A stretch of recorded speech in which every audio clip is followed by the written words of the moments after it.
Bismillahirrahmanirrahim. Assalamualaikum warahmatullahi wabarakatuh. Salam sejahtera untuk kita semua. Para mahasiswa sekalian, pada sesi kuliah kali ini kita akan membahas salah satu jenis pajak, yaitu pajak penjualan atas barang mewah, ya disingkat PPNBM. Pengertian PPNBM itu adalah pajak yang dikenakan pada barang yang tergolong mewah yang dilakukan oleh produsen atau pengusaha untuk menghasilkan atau mengimpor barang tersebut dalam kegiatan usaha atau pekerjaannya. Jadi sesuai dengan namanya, maka pajak ini hanya dikenakan pada barang yang tergolong mewah. Baik itu dihasilkan oleh produsen maupun diimpor oleh pengusaha. Jadi dia bisa dihasilkan atau juga diimpor. Nah, tujuan dikenakan PPNBM itu sebenarnya untuk apa saja? Jadi yang pertama itu adalah untuk menciptakan keseimbangan beban pajak antara konsumen yang berpenghasilan rendah dan konsumen yang berpenghasilan tinggi. Jadi di Indonesia ini kan kesenjangan penghasilan itu cukup besar ya. Ada orang itu berpenghasilan hanya 1 juta per bulan. Tapi ada orang berpenghasilan 100 juta atau bahkan ada yang 1 miliar per bulan. Maka PPNBM ini untuk menyeimbangkan pembebanan pajak.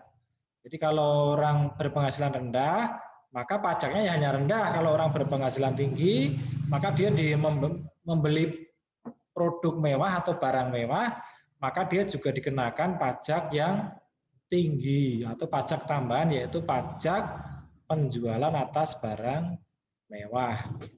Pajak ini nanti akhirnya dibebankan kepada konsumen. Jadi harganya itu sudah termasuk harga PPNBM. PPNBM itu juga digunakan untuk mengendalikan pola konsumsi atas barang mewah.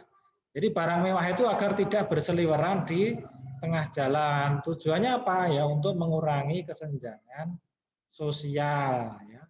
Ya artinya boleh saja membeli barang mewah, tapi dikendalikan dengan cara apa? Pajaknya tinggi. Apakah dengan pajak tinggi terus membuat orang kaya tidak jadi beli? Ya kalau orang kaya tetap beli karena justru barang mewah itu kalau harganya murah nanti malah nggak ada yang beli. Justru barang mewah itu sebaiknya harus mahal karena itu adalah mencerminkan status sosial seseorang. Untuk melindungi produsen kecil atau tradisional. Jadi agar produsen yang kecil ini terlindungi karena untuk membeli barang-barang mewah itu kan mengeluarkan duit yang besar sehingga harapannya orang-orang tetap membeli produk yang harganya murah. Nanti kalau semua murah tapi bagus, orang akan memilih produk yang murah dan bagus. Sementara yang produk-produk kecil, ya nanti yang tidak mewah akan tidak ada yang beli. Hanya kalau yang mewah itu mahal, harapannya orang akan berpikir 2 kali untuk membeli produk yang mahal, sehingga tetap membeli produk dari produsen yang kecil. Yang keempat tentu saja untuk menambah penerimaan negara. Jadi pajak itu adalah salah satu sumber utama penerimaan negara. Bagaimana cara memungut PPNBM ini? Jadi PPNBM itu dipungut hanya 1 kali saja ya, 1 kali saja ketika diserahkan ya. Kalau Anda membeli barang mewah, itu ketika Anda beli, Anda bayar, harga yang Anda bayar itu sudah termasuk pajak penjualan atas barang mewah. Setelah itu ya nanti dijual lagi tidak perlu ada PPNBM, cukup sekali saja. Atau ketika pengusaha itu melakukan impor barang mewah, jadi harga ketika barang impor itu masuk ya harus bayar ke negara, store ke negara.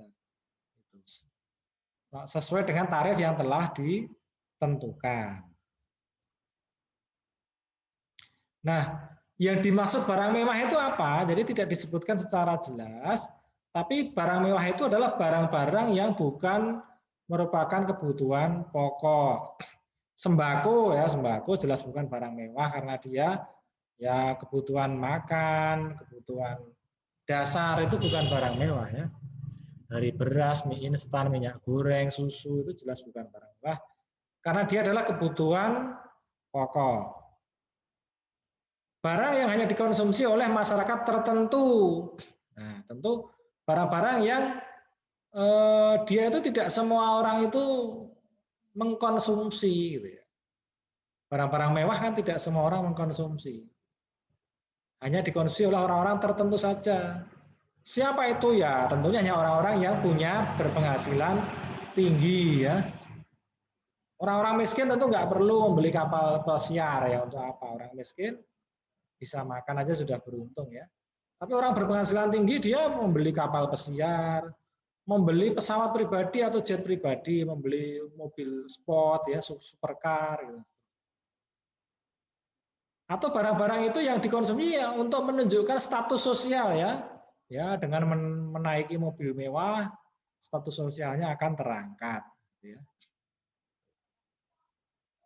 Untuk menunjukkan ini loh, ini saya ini orang mampu, dibuktikan dengan barang-barang yang saya gunakan. Tarifnya berapa? Paling rendah 10%, paling tinggi 200%. Itu untuk ekspor tidak dikenakan. Jadi kalau Anda menghasilkan barang yang tergolong mewah, kalau itu Anda ekspor tidak dikenakan pajak barang mewah, biaya ekspornya itu tidak ada. Tapi kalau Anda membeli barang impor dari luar itu tergolong barang mewah, maka dikenakan PPNBM. Jadi kalau Anda menghasilkan barang mewah, terus Anda jual di dalam negeri, itu kena PPNBM. Anda mengimpor, itu langsung kena PPNBM. Makanya kan produk-produk mewah itu biasanya inden dulu baru diimporkan. Gitu. Nah, sudah terlanjur diimpor, nanti nggak ada yang beli, ya rugi. Nah ini contoh-contoh tarifnya ya. Barang mewah itu yang misalnya apa? Yang pertama itu apartemen. Jadi banyak sekali barang mewah, nanti silahkan dicek di Google jenis-jenis barang mewah menurut perpajakan. Yang pertama itu apartemen ya. Apartemen itu ya rumah tinggal di gedung-gedung tinggi itu yang tarifnya itu 20% ya. Itu tarifnya 20% apartemen.